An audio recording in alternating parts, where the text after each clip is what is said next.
Hey guys, it is Mershd. Welcome back to the channel. Today I'm going to be doing an in-depth breakdown of the bomb Fireknight team that I built a few weeks ago. I've had a lot of questions on that video asking me who is replaceable, can I do this, can I do that, can you show the presets? So I figured that's what I'd do today. This team is very tricky. I've played around with it a lot. I've tried using various different bomb champions in these exact slots, and unfortunately they just don't really seem to do the job.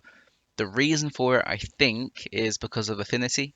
So, due to affinity, we obviously get extra crit rate and extra chances of actually landing the bombs because of it, which means that Gaius and Warmother not only have a strong affinity for this boss, but also they are two of the only bomb champions that have an AoE bomb skill and then another skill which actually activates all the bombs.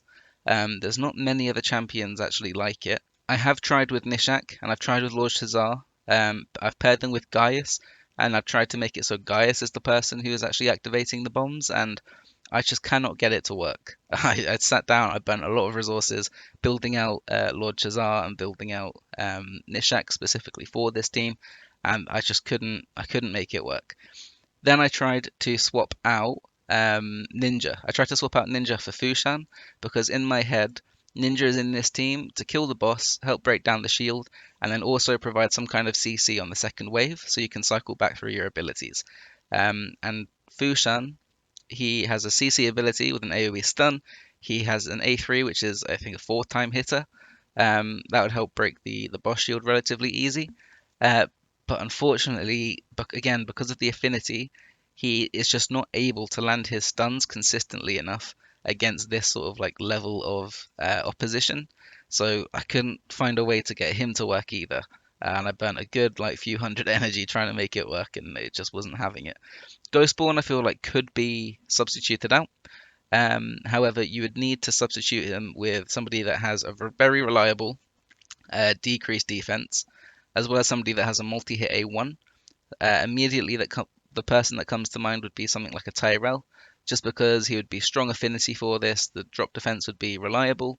He also has an A3, which would be useful against the Fireknight to drop his turn meter. Um, and it would just synergize quite well with the lore. The downside is he wouldn't bring increased attack, so you would have to compensate for that by essentially boosting up the damage even further on your Gaius and your Warmother. What I didn't do last time was show the presets, and I don't think I actually showed the masteries that I was using on the damage dealers for the team. So what I'm going to do is I'll just quickly show you the Warmother stats again. We've got about 5.5k attack with 200% crit damage and 100% crit. She has to run at about 220 speed to be fast enough to be able to take a turn during the first wave to place the bombs, and then get another turn in before they do to actually activate them. So 220 is roughly the lowest I would recommend going for. Obviously, I do have her fully booked. And the masteries that we're using is War Master, and this is just to make it so when we get onto the boss, we can kill him as quick as possible. We've got pretty standard offense masteries down here with the crit rate, crit damage. We've got extra damage when you have full HP. Heal by 5% if we do drop. It just helps us making her a little bit consistent, give her a little bit of sustainability. We increase the damage inflicted to targets to have less than 40% HP. Again, this is mainly for the boss. When the boss drops below 40%, we get a nice 8% damage increase, so we can actually finish off the boss a lot faster. Increased damage by 6% when attacking targets with higher max HP. Again, it's all to bring down the boss. We have this one, which increases the damage by, with her A1 for every time that she uses it throughout the fight. This means by the time we get to the boss, we're getting added damage onto our A1, which is lovely. Kill streak will increase the damage inflicted by 6%, 3% in dungeons for each enemy killed by this champion. Now, Warmother is the one who procs all the bombs, so I believe all the kills go to her, and it stacks across all the rounds. So straight away, you're boosting the damage up again by 12%, and then War Master needs no introduction. On the support tree, we've got some accuracy masteries, just so we can actually get the bombs out there. We have Cycle of Magic, which has a chance to decrease the cooldown of any of her bomb abilities, because after the first wave, after she first used her abilities, we just want them to come back as fast as possible to make sure we can nuke through the second wave, and then obviously nuke the boss. Then we've got Evil Eye, which is literally only for the Fireknight. This just gives us a little bit extra turn meter reduction for the first time, like we're cycling through abilities against the boss. And we've got Sniper to increase the chances of us actually placing the bombs. Then we have Gaius. Where is he? So Gaius, I have him rocking in the Soul Reap mastery. This again, it has procced a few times during the run, making it a little bit faster. It just means that if he hits the target and they're below 4% HP, they're just instantly dead. And this is what I mean with him and War Mother having such good synergy for this. He has an A2 as well, which will not only CC the enemy, but places a bomb on them as well. And then his A2 will, wait, is it his A2? Yeah, so his A2 will detonate the bombs. So what I haven't tried is dropping Gaius, who's obviously the more accessible out of the two, and trying to use War Mother to be the one to still activate it, and potentially try and use like Lord Shazaar or something to actually be the one just to keep placing bombs, and then we rely on War Mother to activate them. But to be honest, War Mother's cooldown to actually activate the bombs is just a bit too long, and it would significantly increase the actual like runtime. Um, what I would say though, Lord Shazaar does bring a multi-hit A1 and he'll put increased attack on himself. So you probably could make Lord Shazaar work in place of Gaius, but Gaius is just best in slot for it because he attacks one enemy twice on his A3 and it will detonate all bombs on the target. So this is really good for when you're just trying to nuke down the Fireknight. In terms of his masteries, we've pretty much copied War Mother. However, we have gone for Whirlwind of Death to increase his speed. This is because he does run slow at the start, and the added speed just helps us try and kill the Fireknight faster once we get to him. And then we also have, I'm sure I swapped out one of the other ones. Maybe not. I don't think I did, actually. But on the support tree, instead of going for Whirlwind of Death, we've gone, oh sorry, instead of going Sniper and Whirlwind of Death, we've gone Law of Steel to make sure that we can get the most out of the set bonuses that we're using on Gaius. Then we've got Master Hexer to increase the duration of any debuffs that he places. Well, ideally, we have that for, let me see. It doesn't actually impact against bombs. Sorry, it doesn't extend sleep or bomb debuffs. So this is actually kind of a waste. I think I should probably swap that over to either. Yeah, I should probably swap that over to Sniper, to be honest. We can reset that for free, so I'll do it after the video. But yeah, that's a way that I can improve. I guess I missed that when I was actually making the team. But yeah, they're the two like masteries of the damage dealers, which I think is pretty crucial. Ninja, like I said, it's the same as my Fireknight one. You can check out, not my Fireknight, the Clan Boss Ninja. It's the exact same build that I have him running in. So you can go ahead and check out that video if you want to see the Ninja build. And then I did cover Ghost Spawn and Allure in the previous video. Now, in terms of the setup, which again is something I completely skipped over in the last video, I did talk through it during the actual run, but I didn't actually show you the setup screen. So for Gaius, round one, we have him opening with, actually, no, I'll do it in speed order, right?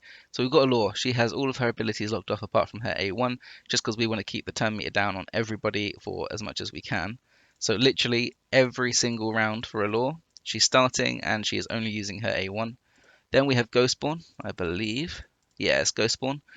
Round one, we're locking off the A2, and we're just making sure we put focus on decreasing the defense of the enemy and putting increased attack on everyone, so War Mother can activate all the bombs and just get more bomb damage as well on War Mother and Gaius.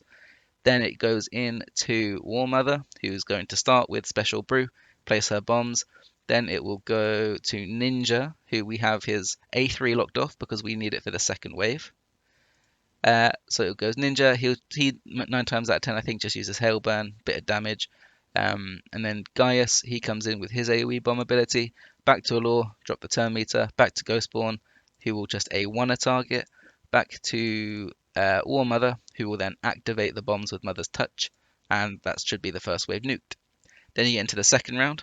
And essentially, like I keep saying, it's just about cycling through abilities. So we have Allure coming in with her A1. Ghostborn, we want her to start with this, or him to start with this, I apologize. Just because we want to try and make sure we can decrease the defense of these guys as soon as possible.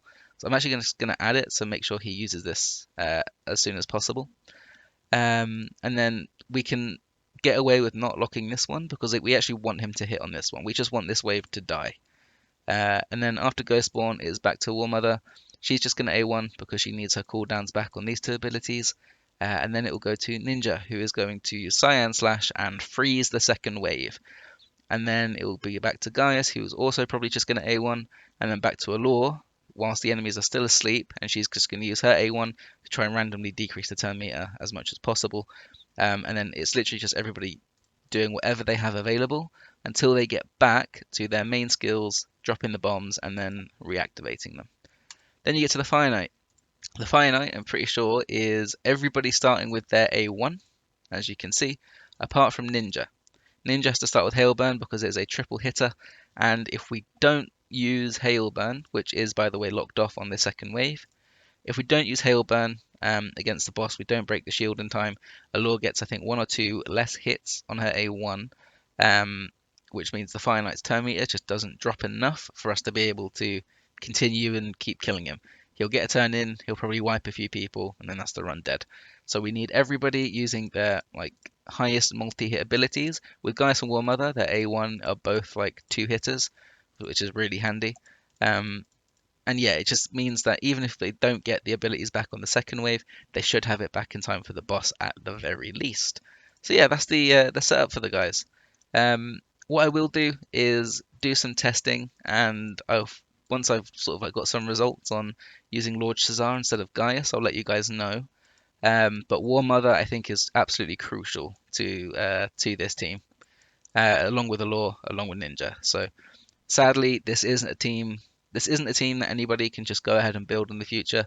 This is a team for right now. If you don't have a Seer, if you don't have like a Elenarl for the poison explosion, but you do happen to have a Ninja because you were playing for quite a long time, and you're looking for some use out of your bomb champions, which is exactly what I was doing. But yeah, to be honest, that's just a little breakdown of the actual Fireknight team, just going over some of the details that I missed in the last video. So thank you guys very much for watching. Take care, hope you have a lovely day, and please leave a like and subscription if you enjoyed the video.